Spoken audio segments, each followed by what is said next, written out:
కొణిదెల గ్రామంతో చాలా కనెక్టివ్. ఒకప్పుడు నేను దాన్ని దత్తత తీసుకుంటానని చెప్పాను.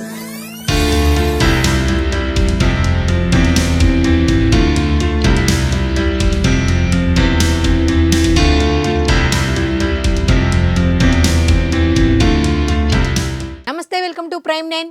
Come to the point. ఈరోజు మన కమ్ టు ద పాయింట్ కార్యక్రమంలో మనం మాట్లాడుకునే పాయింట్ ఏంటో తెలుసా? 2000 మంది దాహార్తిని తీర్చిన అపర భగీరథుడు మన డిప్యూటీ సీఎం పవన్ కళ్యాణ్ గారి గురించి మనం ఖచ్చితంగా మాట్లాడుకోవాల్సిన అవసరమైంది. అసలు ఏ గ్రామంలో 2000 మంది దాహార్తిని తీర్చారు అనేది 10 మందికి తెలియాల్సిన అవసరం ఉంది. ఎంతసేపు పిఠాపురమేనా, పిఠాపురంలో మాత్రమే ఎమ్మెల్యేగా గెలిచాడు కాబట్టి ఎంతసేపు పిఠాపురమేనా అని అంటున్నారు కదా.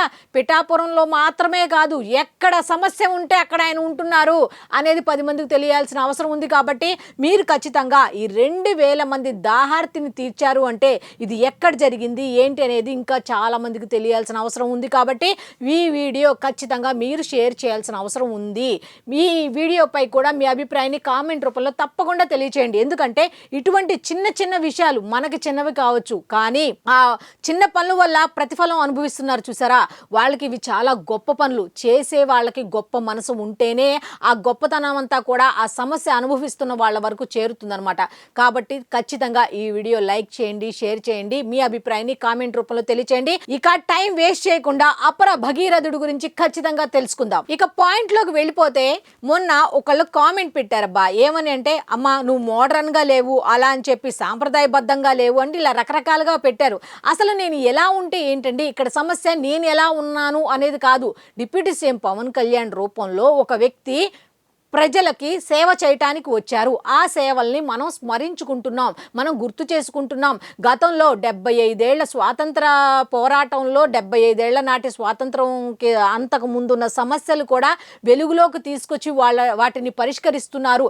అటువంటి వ్యక్తి గురించి చెప్పుకుంటున్నాం. ఇక్కడ నా అందచందాలు లేకపోతే నా అపీరెన్స్ ఇంపార్టెంట్ కాదు.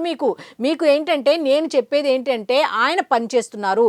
అటువంటి వాళ్ళు 10 మందికి బయటకు రావాలి అంటే ఆయన చేసే ప్రతి పని కూడా మనం చెప్పుకోవాల్సిన అవసరం ఉంది. కాబట్టి నేను చెప్తున్నా, అంతే తప్ప నా అపీరెన్స్ ఇంపార్టెంట్ కాదు అనేది మాత్రం ఖచ్చితంగా మీకు చెప్తున్నా. కామెంట్ చేసిన వాళ్ళు దయచేసి దీన్ని బ్యాడ్ గా తీసుకోవద్దు. నేనేంటి అంటున్నానంటే, ఒక యాంకర్ ఎట్లా ఉంది ఏంటి అనే దానికన్నా అసలు ఆ యాంకర్ ఏం చెప్తుంది అనే దాని మీద ఫోకస్ చేస్తే బాగుంటాయి. అప్పుడే ఛానల్స్ లో కూడా యాంకర్స్ నీట్ గా హుందాగా కనిపిస్తారు. మీకు ఏం కావాలి అనేది మీరు ఇష్టం వచ్చినట్టు అట్లా కామెంట్ చేస్తే యాంకర్స్ కూడా సబ్జెక్ట్ ఉన్నోళ్ళ కన్నా అందంగా ఉన్న వాళ్ళకే ప్రిఫరెన్స్ ఇస్తారు తప్ప సబ్జెక్ట్ ఉన్న వాళ్ళని తీసుకోరు. ప్రైమ్ 9 ఏంటంటే కేవలం సబ్జెక్ట్ మాత్రమే చూస్తుంది. ఎవరైతే మంచిగా చెప్తున్నారు, తెలుగు స్పష్టంగా మాట్లాడుతున్నారు, ఎవరైతే బాగా ప్రతి విషయాన్ని కూడా కూలంకుషంగా నేర్చుకొని మరి చెప్తారు అనే దాని మీద ఫోకస్ చేస్తుంది. కాబట్టి అటువంటి వాళ్ళకు మాత్రమే ప్రైమ్ 9 అనేది ఒక ప్లాట్ఫామ్గా నిలబడి మంచి విషయాలను 10 మందికి షేర్ చేస్తుంది. ఇక నేను టైం వేస్ట్ చేయదలుచుకోలేదు. ఇక పాయింట్లోకి వెళ్ళిపోదాం. ఈ సందర్భంగా మనం వెంకయ్య నాయుడు గారు, మాజీ ఉపరాష్ట్రపతి వెంకయ్య నాయుడు గారి పేరైతే మనం ఫస్ట్ మాట్లాడుకొని ఆ తర్వాత డిప్యూటీ సీఎం పవన్ కళ్యాణ్ గారు 2000 మంది దాహార్తి అన్నాం కదా, దాని గురించి తెలుసుకుందాం. ప్రతిసారి కూడా ఈ వెంకయ్య నాయుడు గారు ఏం చెప్తారు అంటే, కన్న తల్లిని, ఉన్న ఊరుని, మాతృభాషని, అలాగే చదువు చెప్పిన గురువుల్ని ఎవ్వరిని మరవకూడదు అని అంటారు కదా. ఆయనే కాదు, చాలా మంది చెప్పారు. కాకపోతే ఈయనే నేను పర్టికులర్గా ఎందుకు చెప్తాను అంటే, 2 రోజుల క్రితం జరిగిన సభలో కూడా ఆయన అదే చెప్పారనమాట. చదువుకున్న పాఠశాలని, గురువుని, అలాగే తల్లిదండ్రుల్ని, అలాగే మాతృభాషని, మనం సమాజానికి ఏమిచ్చాం అనే దాని మీద ఫోకస్ చేయాలి యువత అని చెప్పి ఆయన చెప్పుకుంటూ వచ్చారు. ఆయన మించిన పనులు చేశారు మన డిప్యూటీ సీఎం పవన్ కళ్యాణ్ గారు. రక్త సంబంధం లేదు, పెరిగిన ఊరా కాదు, పెంచిన వాళ్ళు ఉన్న ఊరా కాదు, కన్నవాళ్ళు ఉన్న ఊరా కాదు, అయినా సరే కొణిదెల అనే ఒక్క పేరు ఉన్న ఒక్క గ్రామానికి ఎంత చేశారు అనేది మనం ఒక్కొక్కటిగా చెప్పుకుంటే నిజంగా ఏంటి ఇంటి పేరు ఉన్నందుకే ఇంత చేశారా అని ఆశ్చర్యపోతారు అందరూ కూడా. మరి ఆయన ఏం చేశారు ఏంటి అనే దాని మీద చాలా మంది అంటే, కొణిదెల గ్రామాన్ని దత్తత తీసుకున్నారు, కొణిదెల గ్రామానికి అది చేశారు ఇది చేశారు అన్నారు కదా. ఇప్పుడు వెలుగులోకి వచ్చింది కాదు, ఆయన వెలుగులోకి రాకుండా చేస్తున్న పనులు చాలా ఉన్నాయి. అందులో ఇదొకటి. ఎన్నెన్ని చేశారో తెలుసా? ఈ కొణిదెల అనే పేరు ఉన్నందుకు వాళ్ళు ఇలా గ్రామస్తులు గ్రామస్తులు వెళ్ళి 2019 ఎక్కడ, 2024 ఎక్కడ, ఒకసారి మీరు ఆలోచించండి. అది గుర్తు పెట్టుకొని అప్పుడు దత్తత తీసుకొని 50 లక్షల రూపాయలు అయితే అక్కడ వాటర్ ట్యాంక్కి వాటర్ లేవు. అంతకుముందు నంద్యాల జిల్లా నందికొట్కూరు మండలంలోని కొణిదెల గ్రామం అంతకుముందు లేదా? అంతకుముందు నాయకులు లేరా? అక్కడ పనిచేసిన వాళ్ళు లేరా? మరి అంతకుముందు ఉన్న సమస్యని ఈయన మాత్రమే ఎందుకు తీర్చారు అనే దాని మీద మనం ఖచ్చితంగా మాట్లాడుకుంటున్నాం. కాబట్టి అయితే అక్కడ 90,000 లీటర్ల సామర్థ్యం గల వాటర్ ఓవర్ హెడ్ ట్యాంక్ను అయితే ఆయన నిర్మించేలాగా 50 లక్షల రూపాయలని ఆయన కేటాయించారు. దానివల్ల ఎంతమంది దాహార్తి తీరుతుందో తెలుసా? దాదాపు 2,000 మంది దాహార్తి తీరుతుంది. ఎందుకంటే అక్కడ వాటర్ ఫెసిలిటీ లేకపోవటం వల్ల చాలామంది తాగునీరు లేక ఇబ్బంది పడుతున్నారన్న సమస్య ఆయన దృష్టికి వెళ్ళటంతో ఆయన 50 లక్షల రూపాయలు అక్కడ కేటాయించారు. ఇది ఒక్కటే అనుకుంటున్నారా? ఇది ఒక్కటే కాదు. ఆయన ఈ కొణిదెల అన్న పేరు పెట్టుకున్నందుకు, ఆ పేరు ఉన్నందుకు ఆ గ్రామాన్ని దత్తత తీసుకొని ఎన్ని పనులు చేశారా? ఒకటి కాదు, రెండు కాదు, ఒక్కొక్కటి చెప్తుంటే నిజంగా ఇన్ని చేశారా అని ఆశ్చర్యపోక తప్పదు. పల్లె పండుగ 1.0లో 20 లక్షల రూపాయలు కేటాయించారు. అలాగే పల్లె పండుగ 2.0లో 45 లక్షల రూపాయలు కేటాయించారు. ఈ విషయాలు ఎవరికైనా బయటకు వచ్చాయా? ఎవరు చెప్పరు. ఎంతసేపు వాళ్ళని తిట్టారు, వీళ్ళని తిట్టారు తప్ప ఇలా పనిచేస్తున్న వాడి గురించి, ఇంత పనిచేస్తున్న వాడి గురించి మాత్రం ఏ పేపర్లో రాయరు, ఏ పేపర్లో తీసుకురారు. కాబట్టి మనం చెప్పుకోవాల్సిన అవసరం ఉంది.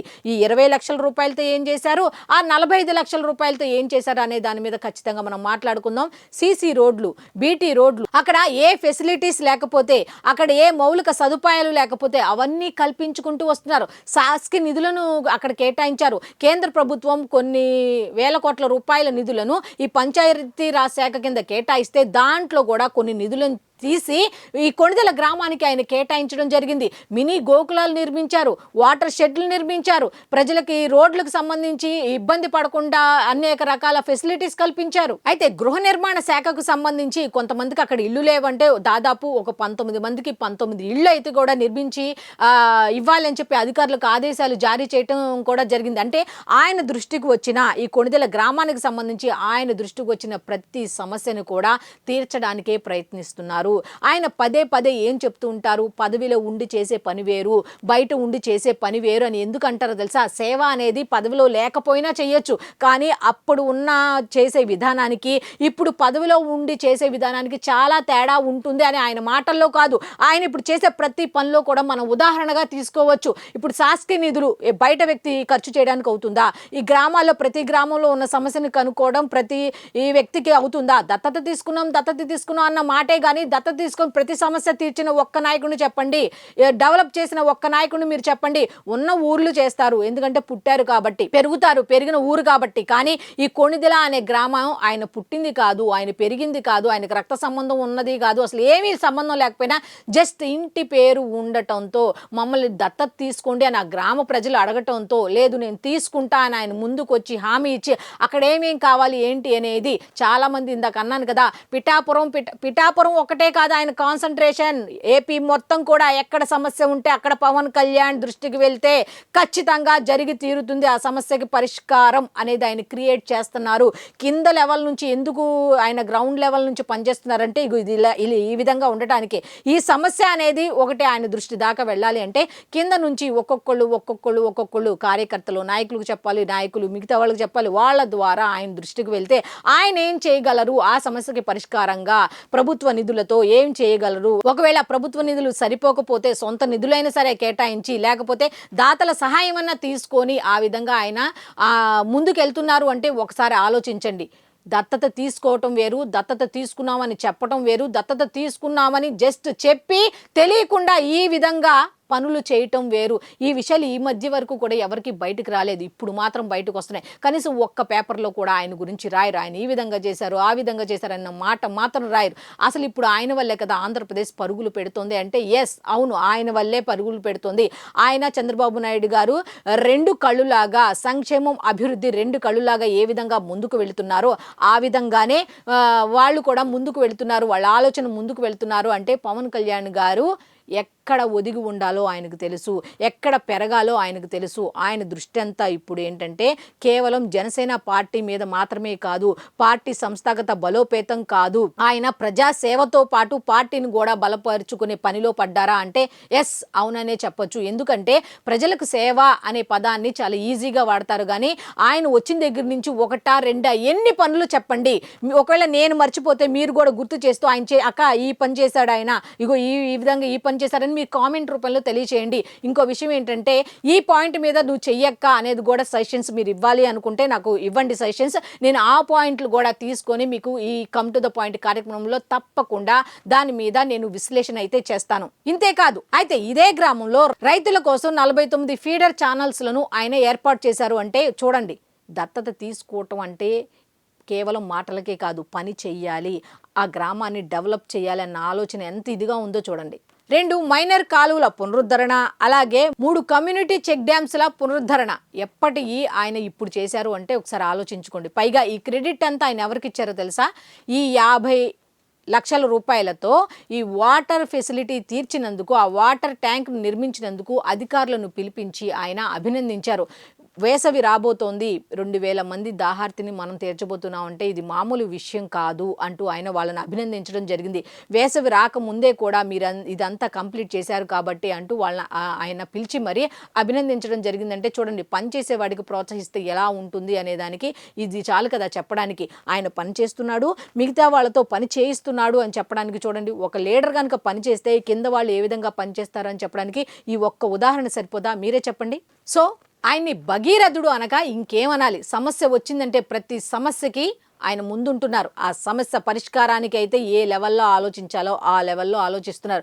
ప్రతి పనికి కూడా ఒక టైం తీసుకుంటున్నారు. వెంటనే నేనేదో చేసేస్తా, నేనేదో చెప్పేస్తా అన్నట్టు కాకుండా ప్రతి పనికి కూడా ఒక టైం పీరియడ్ తీసుకొని ఆ టైం పీరియడ్ మధ్యలో కంప్లీట్ చేయటం అనేది అది ఎవరికి సాధ్యం అంటే ఈయనకు మాత్రమే సాధ్యమా అంటే అవును. ఎందుకంటే సమస్య పరిష్కారం ఇంపార్టెంట్. ఏదో తాత్కాలికంగా చెప్పాములే అంటే చెప్పాము అన్నట్టు కాదు, దాన్ని ఖచ్చితంగా కంప్లీట్ చేసి తీరాలి అన్న ఉద్దేశంతో, ఆ సమస్యకి శాశ్వత పరిష్కారం అయితే చూపించాలి అన్న ఉద్దేశంతో ప్రతి పనికి కూడా టైం పీరియడ్ తీసుకొని మరి చేస్తున్నారు. అంటే నిజంగా ఆయన్ని అపర భగీరథుడు అనక ఇంకేమంటారు? మీరే చెప్పండి. ఇంకేమైనా మీకు అనిపిస్తే కామెంట్ రూపంలో తప్పకుండా తెలియచేయండి.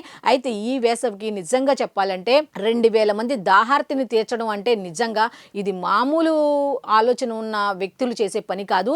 ప్రజల సమస్యలను పెట్టుకొని మరి ఆ సమస్యల పరిష్కారానికి ఎంత దూరం ఆలోచిస్తున్నారు ఒక నాయకుడు అనేవాడు చెప్పడానికి డిప్యూటీ సీఎం పవన్ కళ్యాణ్ గారు ఒక పక్కాగా ఒక నిదర్శనం 10 మందికి అని మాత్రం మనం ఖచ్చితంగా చెప్పుకోవచ్చు.